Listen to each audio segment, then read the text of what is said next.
The Spurs have swept the Cleveland Cavaliers.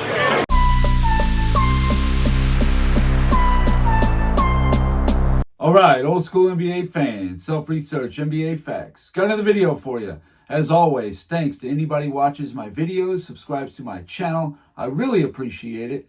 My comment of the day comes from Scorpion JB. There was a ton of good ones today. Man, you guys have me cracking up. So smart, always coming up with angles like I didn't even think about. Scorpion JB talking about the LeBron media, you know, the idiots, Sharp, Wright, Perkins, all these guys. He says these cast-offs really should be taken off the air. Hall of Fame status is based on how you played over an extended period of time. The 86 Celtics was not said to have 5 Hall of Famers in real-time action throughout that season while they were competing.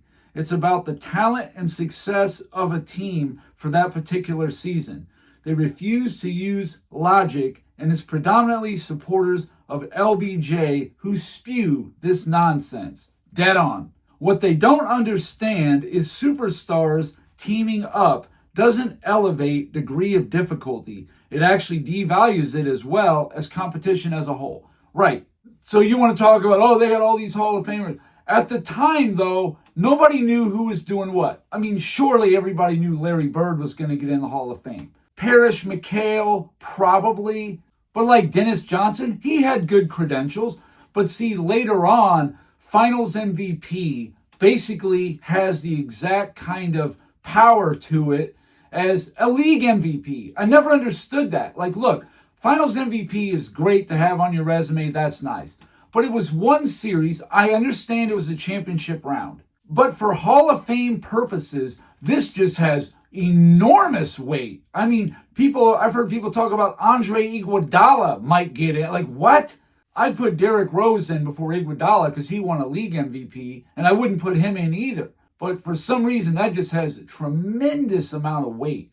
And also guys that are attached to championship teams, dynasties, like a Michael Cooper, like a Frank Ramsey, a Casey Jones. These guys weren't Hall of Fame players, not even close. And it took them years later to get in, decades later to get in. Now they're talking about maybe Bill Laimbeer. Why isn't Bruce Bowen in then? I mean, it's like, where did we draw the line? Hall of Fame should be reserved for the most elite players. I'm serious. But since they let in these other guys, you want to let in Chauncey Billups? You want to let in Michael Cooper? Then you better put in Mark Price and Kevin Johnson then. And all this international stuff, it's a joke. But anyway, great comment, Scorpion JB. You're spot on. Thank you so much for your support. I know you've been a long-time subscriber, and I sure do appreciate it. In this video here, upon diving into some deeper research, now I did a video of this after the season was over last year, but I only looked up like the top 25 type players. I went back and looked up all top 75 players, since that's the Bible now, the gospel of what we consider the best players. You know, the guys who haven't had a chance yet, the young players, you know, they'll be looking at the top 100 in about 20 years. But what we have for the top 75 players, who had the most 3-game playoff losing streaks of all top 75, which is actually 76 players. Who do you think has the most? You think that, well, whoever played the most is probably going to have the most, but that's not exactly true. So I'm just going to get right into it, and let's compare. Let's see what we got. Kareem Abdul-Jabbar, he had 5 3 or more game losing streaks in his career. Right off the bat, the 86 Rockets, that was one of them. He got swept 4-0 in the 89 finals. He got swept 4-0 against Portland in 1977. Got swept 4-0 against Philadelphia in the 83 finals. 5 total. Kareem played about 50 playoff series? 49? He played a lot, and he had 5.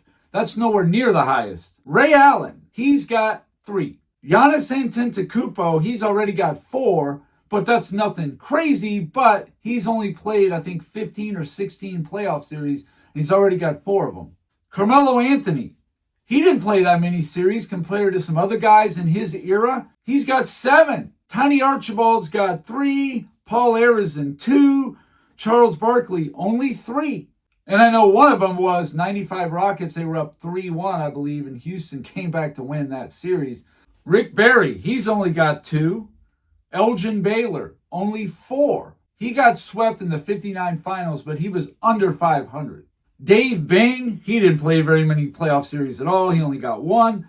Larry Bird, he played about 30 playoff series. He's got 6. Kobe Bryant, that dude played like 40. He's got 5. Wilt Chamberlain, I think he was around 30, 29 or so. 4. Bob Cousy never lost 3 in a row.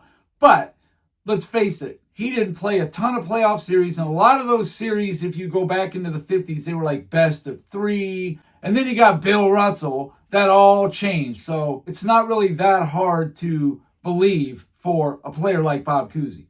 But there are about 3 or 4 guys who have none on this top 75 list, but all of them are older players. If you play enough playoff series, you're going to have at least 1, 2, whatever. Dave Cowens, 2. Billy Cunningham, he's got 4. Steph Curry, he's only got 1. The only one was 2016, up 3-1, lost 3 in a row. That's the only one. Anthony Davis, he's got 3. And guess when he got them? 2024, 2023, 2 right there. He would have been on 2021, but I think he missed that last game.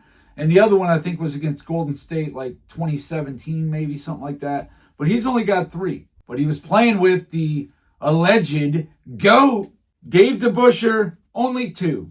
I'll note this. There are 9 players who have 8 or more, 3 or more game losing streaks in the playoffs. Only 4 players of the top 75 have 9 or more. Clyde Drexler, he's got 5. Tim Duncan, he played 49 or 48 or 49 playoff series. He's got 8. That's high, but he did play a lot of series. Kevin Durant, he's got 6. Dr. J's got 6. Patrick Ewing, only twice. And one of them, right off the top of my head, the 93 Eastern Conference Finals when the Bulls rattled off 4 straight.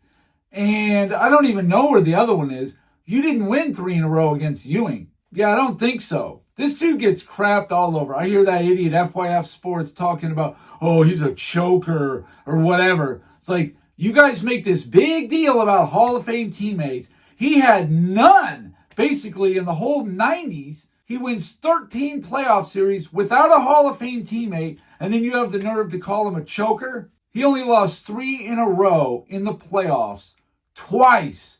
And I'll tell you one thing, he beat Larry Bird, Kevin McHale, and Robert Parrish 3 in a row when they were down 0-2, came back and beat those guys. Walt Frazier, he's got 1. Kevin Garnett, 4. George Gervin has 5. Hal Greer, 4. James Harden, that's a playoff choker for you. He's only got 5. A guy who never went to the finals, got beat year after year. He made the playoffs, I want to say, every year of his career. And he's only been 5 times. He's lost 3 in a row. John Havlicek, 2. Elvin Hayes has 4. Allen Iverson, 4. Magic Johnson, he played about 40 playoff series, only got 5. Sam Jones, 1. Michael Jordan, 4. He had none after 1989. 86, 87, he got beat 3-0. 88 and 89, he lost 3 straight to Detroit. But I will say in that 1989 closeout game in Game 6, Pippen was gone after 1 minute after Lane Beer cracked him in the head and he didn't play anymore. Just saying. I mean, that did affect things. But either way, Jordan never lost 3 in a row in the playoffs after 89. The entire decade of the 90s, never lost 3 in a row in the playoffs. Now, we already know about the streak, but even in 1990, he did not lose 3 in a row. Jason Kidd. Now, he did have a lot of playoff series, but I don't think a ton, maybe like 35. 9 times he lost 3 in a row or 4. That's high. In fact, he's one of the 4 top 75 players that have 9. Kawhi Leonard, just 4.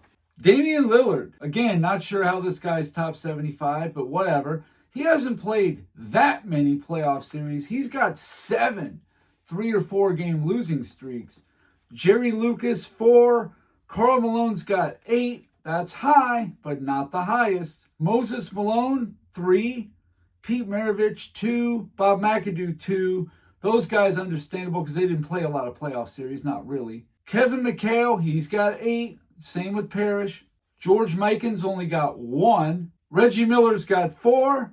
Earl the Pearl Monroe, he's got 3. And Steve Nash, he's another one that's pretty high. He's got 8. And not surprising, I guess, because he never got to the finals, and he also was a major teammate for about the first half of his career with the guy who used to be the leader. Now here's the guy who used to own the record and was tied before last year when the new guy owns this. Dirk Nowitzki with 11. He's in second place. That's the second most. Now, Dirk played what? Probably 30, 35 playoff series. Nothing crazy.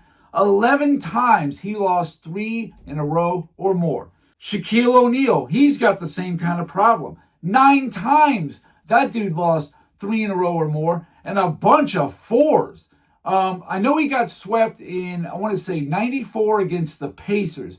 95 against the Rockets. That was a 4-gamer. I know in 98, they got swept 4-0 against Utah. 99 swept 4-0 against San Antonio. Lost 3 in a row against Detroit in the 04 finals. Got swept 4-0 in 2007 against Chicago. 2010, when he was on Cleveland, they got beat 3 in a row by Boston. So he's got a lot too. Now, he played like 44 playoff series. He's got 9. But he only had 3 with Kobe, though. 98, 99, and 04. That's it. Hakeem Olajuwon. He's played 29 playoff series. 29 is a little bit more than half of what LeBron James has played. But Olajuwon only has 2. That's it. One of them was they got beat 4-0 to Seattle in 96. I remember that one. And the other one, I think it was in 1990. They got beat by the Lakers 3-0. Could have been 91. That's it for Olajuwon. Only 2. Robert Parrish, he's got 8. One of only 9 players to have 8 or more.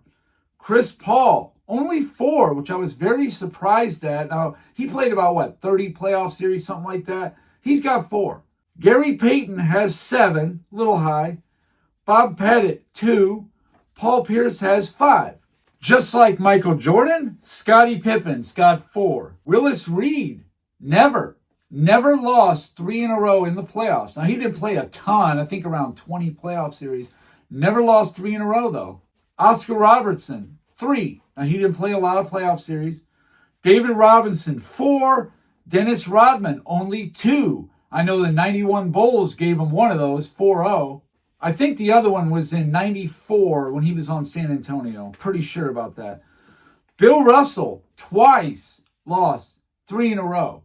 One of them was in 1967 in the Eastern Conference Finals against Philadelphia because the Sixers were up 3-0. And I think the other one was like 1968 where the 76ers won 3 in a row, but then Boston won 3 in a row and won the series. Dolph Schayes has 4. Bill Sharman, like Bob Cousy, 0. I think it's one of 5 players that have 0. Most of them are older players. John Stockton's got 7. Even Stockton, a guy who never won a championship, got beat 19 years in a row in the playoffs. He's got 7. Nowhere near the leader. Isaiah Thomas, 1. And that would again be the 91 Chicago Bulls. Handed Isaiah Thomas his only 3-game losing streak in the playoffs. And it was actually a 4-gamer. Nate Thurmond, he's got 4. Wes Unseld, he's got 5. Dwayne Wade, a dude who played with LeBron, I guess for only 4 seasons, he's got 6. Bill Walton, 0. But come on, what did that guy play? Maybe 5 playoff series as a starter, if that. And then he played on the 86 and 87 Celtics. Yeah, you're not going to have any. Jerry West, a guy who lost the most finals ever? He's only 3 times he let somebody beat him 3 in a row. That's impressive considering how many times he was in the finals playing Boston, the Knicks, and even within his conference. St. Louis was good in the 60s. Milwaukee in the 70s. Russell Westbrook, he's got 7. Lenny Wilkens, he had 0, mostly because he just didn't play a lot of playoff series, but still, he's got none. Dominique Wilkins, 3. James Worthy has 5. So like I said, there's only 4 players at a top 75, which is actually 76, who had 9 or more 3-game losing streaks in the playoffs. They were Jason Kidd, he had 9, Dirk Nowitzki, 11, and Shaq with 9. And then you got the King, another record you can throw on there. Now, I didn't know about the top 75. I had to go through them all to confirm it. I had about maybe 20 or 25 guys already, but I went through the whole list to confirm that this guy owns the record among top 75 players, none other than LeBron James. LeBron James, first time he got beat in 3 or more playoff games in a row. The 07 finals, he got swept 4-0, okay? Then in 2010 is when the streak really took off. 2010 Eastern Conference semifinals, they're up 2-1. Boston comes back and wins the last 3 of that series. That's number 2. The 2011 finals, again, up 2-1 to lose 3 in a row. That's 3. 2012 Eastern Conference finals. This is a weird anomaly that Boston won 3 games in a row, games 3 through 5, but ultimately Miami did win the series. But that's number 4. And that's the only one that he won while losing 3 in a row. That's why I said anomaly. 2014 finals against San Antonio, games 3 through 5. Bam. There's number 5. And in the 2014 finals, that series was actually tied 1-1. So it's not like the Spurs just swept them right out. Miami actually lost, I think, a close game in game 1, won game 2 in a close game, and then just fell apart. But of course, we're not going to give any blame to LeBron James. Oh, he was the best player in that series. Everybody else is the reason, not LeBron. Whatever makes you sleep at night. The next year, 2015, again, they're up 2-1. Golden State wins 4 through 6. I understand they had injuries, but still, you were up 2-1. You lost 3 in a row. That's 6. The 2017 finals. Golden State won the first 3 games of that series. That's number 7. 2018, Golden State swept you in 4 games, the only sweep they had in those playoffs, in the finals. That's number 8. 2021, first round against Phoenix. Now, Phoenix did have the better record, probably the better team, but you're still up 2-1. Phoenix won the last 3 in that series. That's number 9. 2023, Western Conference Finals against Denver. Denver sweeps them 4-0. That's 10. Then, in 2024, in the first round against Denver, Denver wins the first 3 games in that series, making number 11, and that's when he tied Dirk Nowitzki. And then, last year, in 2025, Minnesota is going to win this series and knock out the Lakers 4-1. LeBron James now is the proud owner of the most 3+ game losing streak in the playoffs among all top 75 players. And I don't know about all players, but he might be among every player who's ever played in the NBA. I don't know. Does somebody have 12 or 13? I would love to know that. There's a lot of players to sift through to find out for sure. But from what I know, I'm saying it's LeBron. Minnesota won game 1, Lakers won game 2, and then Minnesota rattled off the last 3. So LeBron James lost 3 in a row 9 times. 4 in a row 3 times. Those were all sweeps. That was 2007, that was 2018, and that was 2023. 4-0 sweeps. Great job, LeBron. I'm sure if you were to speak on this, you would say, oh, I don't want to take all the credit. I didn't do it alone. When it's something good, though, it's all me. But when it's something bad, it's, oh, I didn't do it alone. Guaranteed. Then it's the team, right? Well, you handpicked most of them or pressured management into bringing guys in your whole career. So I don't see how you avoid any blame. And that, my friends, is definitely something you're never going to see on any pro-LeBron channel or the big media Fox Sports, ESPN, Fox Sports Now, One, whatever. You're not going to see it on any of those fool shows. Not going to happen. Those are just the kind of things they want to hide. And like I said, if you think a certain player is the greatest, or you just think he's better than this guy or whatever, there should be nothing you'd be afraid to talk about. Nothing. Because if you're afraid to go into a certain area, then it means he's got shortcomings. And maybe he's not the greatest. You should reevaluate that. So anyway, that's all I got for this video. Thank you guys for watching. If you liked it, please hit the like button. If you wouldn't mind sharing it, that would be great. If you haven't subscribed already, please do. I give daily content. And that's it. Until next time.